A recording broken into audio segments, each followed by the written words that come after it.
क्या आप भी उन लोगों में से एक हैं जो कर्ज में दबे हुए हैं और निकलने का रास्ता ढूंढ रहे हैं? लाखों प्रकार की कोशिश करने के बावजूद भी आप उस दलदल में फंसते ही चले जा रहे हैं। निकलने की बात तो बहुत दूर, कहीं दूर दूर तक रास्ता भी नहीं दिखाई दे रहा है कि मैं इस दलदल से निकल पाऊंगा। जितना हाथ पांव मार रहे हैं, जैसे हारा हुआ जुआरी ज्यादा खेलता है, उसी तरह से ज्यादा कर्ज में दबा हुआ व्यापारी या ज्यादा कर्ज में दबा हुआ व्यक्ति वह अपनी जिंदगी में अनेकों प्रकार से हाथ पांव मारता है, और जितना ही हाथ पांव वो मारता है वो दलदल में फंसता चला जाता है, क्योंकि उसे उसका प्रभाव मालूम नहीं है कि उसके खिलाफ कोई शक्ति काम कर रही है, और वह शक्ति होती है ग्रह नक्षत्रों की। ग्रह नक्षत्र अगर आपके खिलाफ हो जाएं, ये आपके प्रतिकूल अपना प्रभाव डालने लगे, तो आप जिंदगी में कभी भी कर्ज से निकल नहीं पाएंगे। तो आइए आज इस वीडियो में हम वही बताने वाले हैं आपको कि कर्ज में क्यों दबता है आदमी और उससे बचने का क्या उपाय है। नमस्कार, मैं ज्योतिषी आर्य सोनी पिछले 40 वर्षों से यंत्र मंत्र तंत्र रत्न दान दक्षिणा पूजा पाठ होम हवन जप तप और रुद्राक्ष के द्वारा लोगों की समस्याओं का समाधान करता आ रहा हूँ।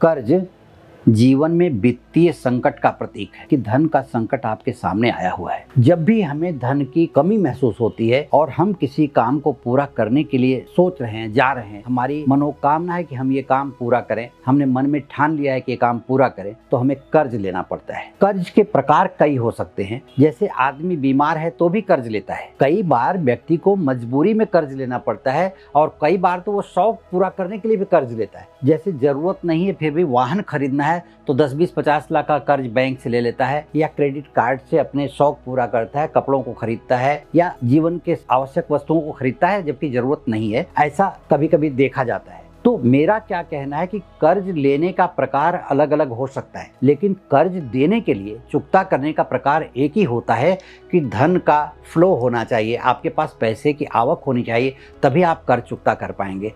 ऐसे समय में जब व्यक्ति कर्ज चुकता नहीं कर पाता तो छटपटाता है, उस समय उसे अच्छा लगता है।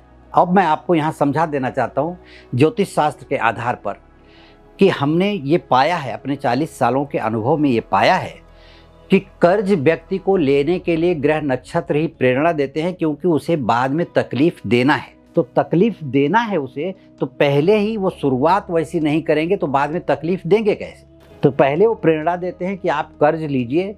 कर्ज लेने के बाद वह व्यक्ति काम में लगाता है, काम खराब होता है, गाड़ी खरीदता है या शौक पूरे करता है, फिर वो कर्ज देने के लिए पैसे का फ्लो नहीं रह जाता, और फिर व्यक्ति चिंतित होना शुरू होता है, और यह चिंता धीरे धीरे उसके जीवन में उतर जाती है। उसे दिन रात बेचैनी रहती है, रात की नींद हराम होती है, और वह कर्ज नहीं दे पाता है। इसके पीछे कारण होता है तो सिर्फ ग्रहों का। अब मैं आपको बताने जा रहा हूं कि कौन से ग्रह होते हैं जो आपको कर्ज लेने के लिए मजबूर कर देते हैं। और कभी कभी क्या होता है कि आदमी बैठा है, कोई उसके पास आकर के कहता है कि मेरे पास ये इतना पैसा पड़ा हुआ है यार, कहीं लगा देते तो बहुत अच्छा था।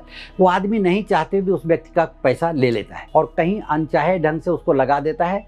और यह देखिए, ये ग्रह की प्रेरणा हुई कि वह आदमी आपके पास आया और आपको पैसा दे गया, आपने इन्वेस्ट कर दिया, वो इन्वेस्टमेंट डूब गया और आपके ऊपर कर्ज चढ़ गया।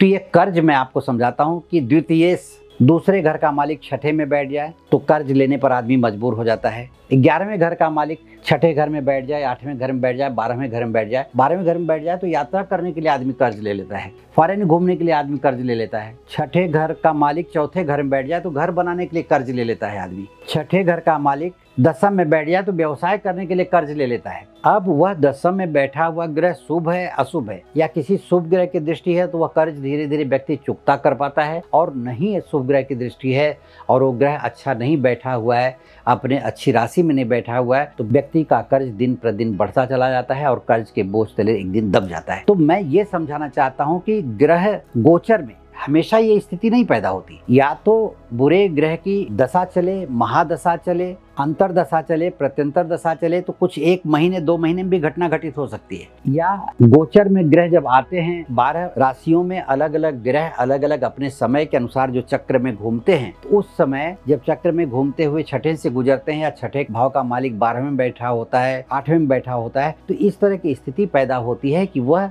जा करके कर्ज ले। कभी कभी तो ऐसा भी देखा गया है, मेरे एक मित्र थे, बैंक मैनेजर उनका दोस्त था, इसलिए उन्होंने कर्ज ले लिया कि मैनेजर हमारा दोस्त है और ले रहा है, मैं प्लॉट का बिजनेस करूंगा, जमीन खरीद के बेचूंगा। उन्होंने दे दिया और धीरे धीरे स्थिति ये हो गई कि वो जगह नहीं बिकी, महंगे भाव में ले ली और कर्ज के नीचे दब गए।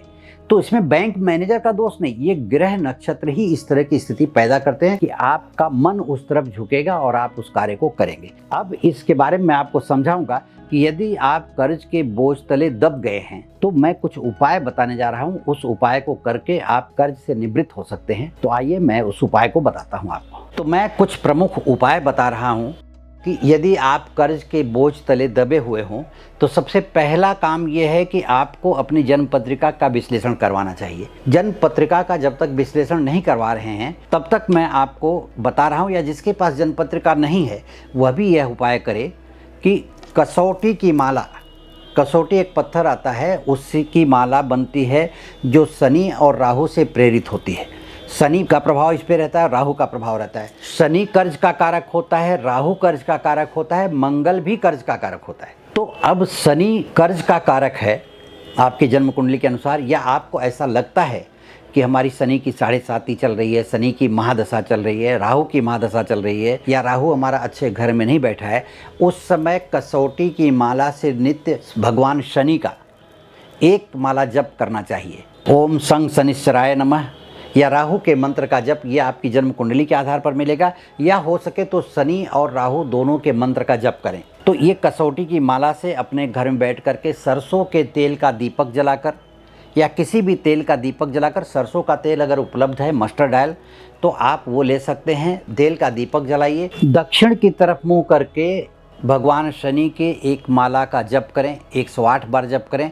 यह नित्य क्रिया करें, शनिवार से शुरू करें, किसी अमावस्या से शुरू करें, और अगर नियमित इसे सूर्यास्त के बाद या सूर्योदय के समय करते हैं तो मैं ये कहूँगा कि शास्त्रों के अनुसार आपके कर्ज मुक्त होने की संभावना जल्द से जल्द हो जाती है और आप कर्ज मुक्त हो जाते हैं। अनेकों प्रकार के रास्ते मिलते हैं। दूसरा उपाय है कि पीपल वृक्ष के नीचे सरसों के तेल का दिया प्रत्येक शनिवार पीपल के नीचे यदि आप जलाते हैं तो कर्ज मुक्त हो जाएंगे। तीसरा उपाय है कि श्री सूक्त एक आती है पुस्तक, माँ लक्ष्मी का प्रभाव बढ़ता है उसको पढ़ने से, तो श्री सूक्त की पुस्तक आप लें और उसका नियमित पाठ किया करें। सुबह जब आप स्नान ध्यान करके पूजा करते हैं तो उस समय बैठ के श्री सूक्त का पाठ करें, या श्री सूक्त का पाठ नियमित एक समय बना लें। रात को 11:30 बजे हाथ पांव धो करके स्वच्छ वस्त्र पहन करके माता लक्ष्मी के सामने बैठ करके आप श्री सूक्त का पाठ करते हैं, घी का दीपक जला करके, तो माता लक्ष्मी प्रसन्न होती हैं और आपकी मनोकामना पूरी करेंगी, आप कर्ज से मुक्त हो जाएंगे।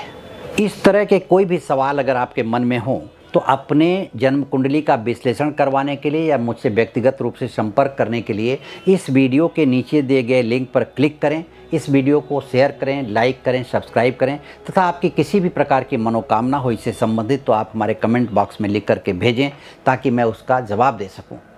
धन्यवाद, नमस्कार।